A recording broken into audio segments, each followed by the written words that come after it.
On peut dire que la moitié du Valais, c'est sa famille, et l'autre moitié, c'est ses ennemis. Christophe Darbelay vient de fêter ses 53 ans. On a l'impression qu'il a toujours été politicien, toujours été le porte-drapeau des démocrates chrétiens en Valais. Mais non.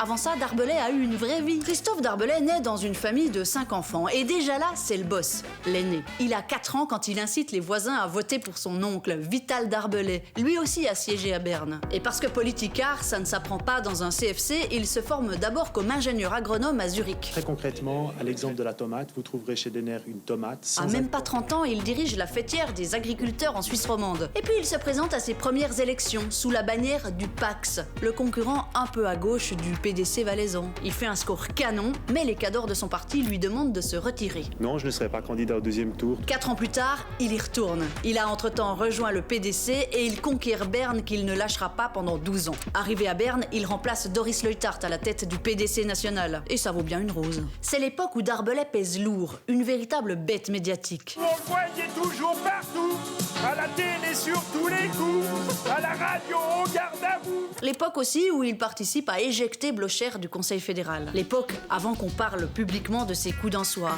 2016, la presse révèle l'affaire du bébé bernois. C'est son enfant hors mariage. Pour le président du parti de la famille traditionnelle, ça fait tâche. Mais le Valais passe l'éponge et le hisse au Conseil d'État l'année qui suit. Il coiffe au passage un UDC qu'il ne porte pas dans son cœur, Oskar Freisinger. Depuis, il dirige le département des écoles, de l'économie, du tourisme. Autrement dit, le département des chanoines incriminés, du ski sans neige et des téléskis rachetés par des Américains. Dites Christophe Darbelay, si on n'est pas valaisan, on vous voit beaucoup moins souvent qu'avant. Ça vous fait quoi de vous faire peu à peu oublier par les romans ?